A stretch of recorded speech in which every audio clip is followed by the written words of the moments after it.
Hey Dave, Whitney here. Thank you very much for joining me. Okay, I can squeeze in the second part of this Betcha Can't Play This Melodic Challenge video. This part starts in the relative major C, yeah, and is the happy sounding part of this whole thing. So it uses the notes C, G, D as the first group of three, and that is 8th fret, 10th fret, open D string, so low E, 8th fret, A string, 10th fret, D string open. Then I play 7th fret on the A string, 10th fret on the D string, open G string, and the notes there are E, C, G. Then I play on the D string, C as the 10th fret, E as the 9th fret on the G string, and then the open B string. So I have this so far.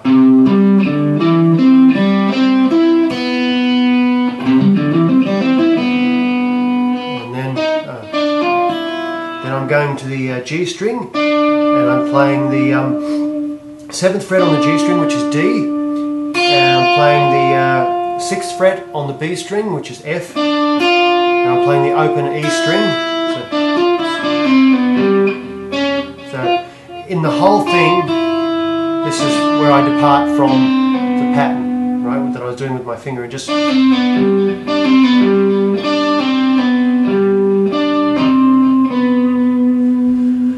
and just play a 9th root, major 7th, and 5th. Now what I'm doing here is I'm playing the D on the G string, which is the 7th fret, the C on the G string, which is the 5th fret, the B, which is the 4th fret on the G string, and then I'm playing the G. Well, I could have done it open, but I chose to do it as a fretted note on the 5th fret on the D string. Whatever works for you, I think. So far we've got this.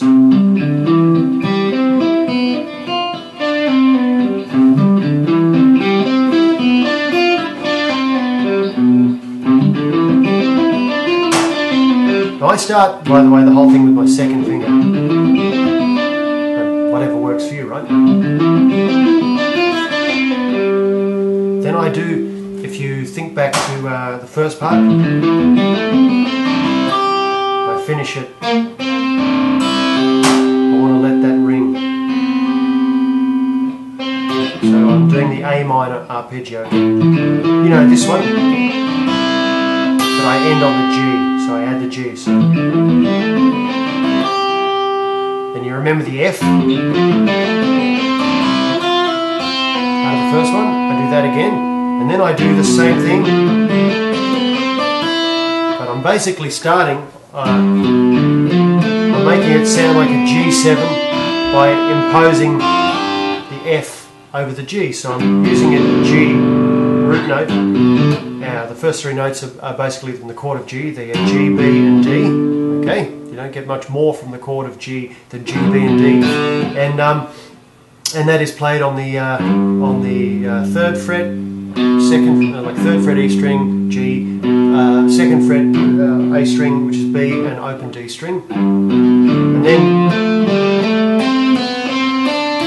so if I was, that would be the F, run. I'm basically playing exactly the same thing, but I'm changing the first three notes I play. I hope that makes sense. It makes it quicker to learn, I think. So it would be the F one, would be the starting on the G chord.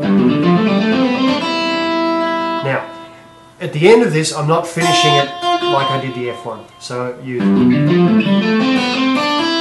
playing the F, but I'm playing it in a different position because I want to do this. I want to play the F on the 6th string on the B string. I want to play the G on the 8th fret on the B string, and then I want to play A as the 5th fret on the high E string, and I want to slide that up to B, which is the 7th fret on the high E string. And that puts me back in position to do the whole thing again, right? And that's one of the reasons I want to start on my second finger, because my first finger is occupied at the exact opposite end of the guitar, if that makes sense. So I'm doing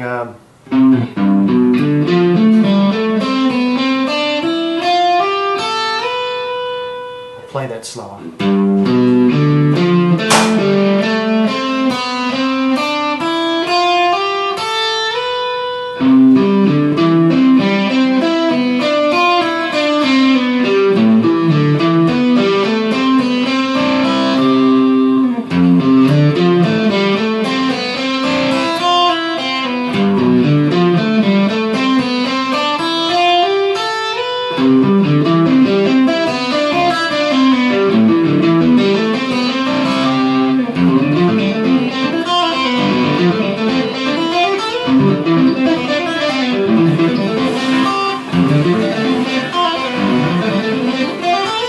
Makes sense?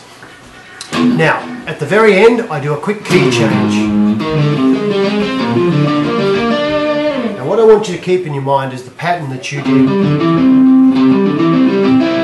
for the C. Okay? But don't play like, so you do the first three notes, second three notes, next pair of notes, but not the last note. And we're going to play that same thing in a different position. We're going to play it starting on G sharp.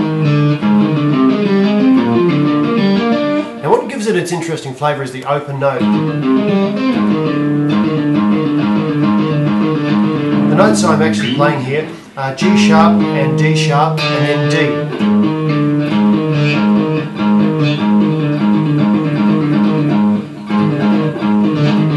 Okay, gives it its interesting flavour.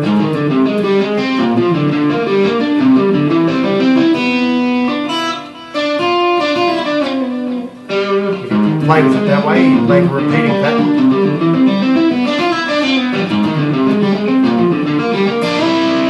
And just finish it. Now what I'm doing is I'm playing the G sharp and I'm repeating exactly the same thing, starting on A sharp. So I'm using the A sharp here and the what would be E sharp. Technically, you could call it F, but within a chord sense it's actually E sharp. I'll play it slow. It's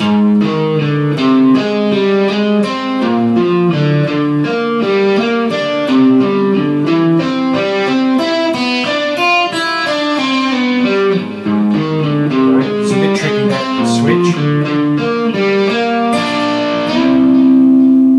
Okay, so sort of up to speed a little bit. I haven't played this for a long time. If I make a mistake, forgive me.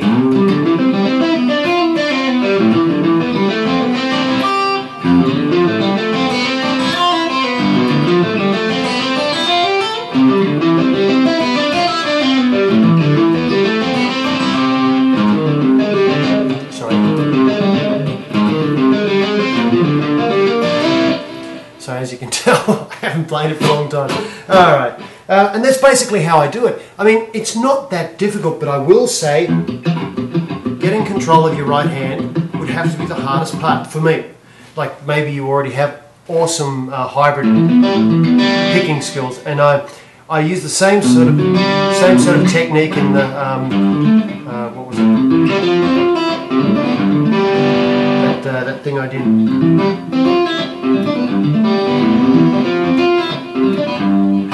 But of course I'm using their different patterns of 4 notes. And you know what?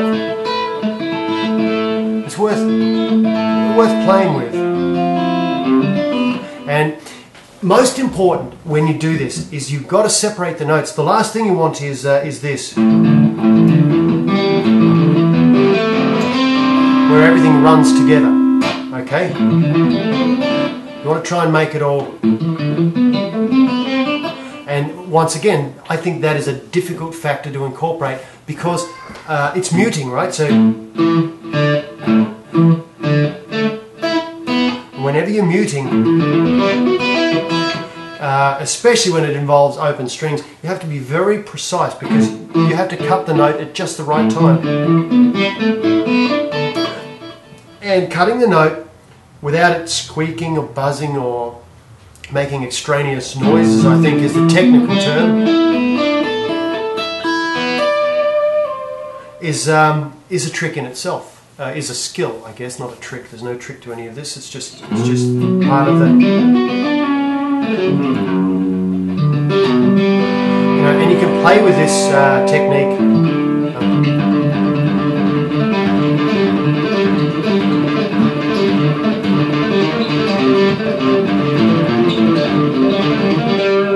To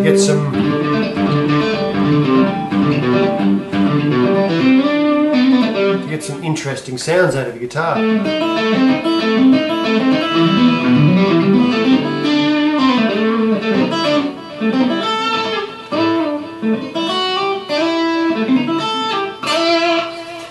And it's not really difficult. And I love licks and riffs and ideas and techniques that sound good but are easy.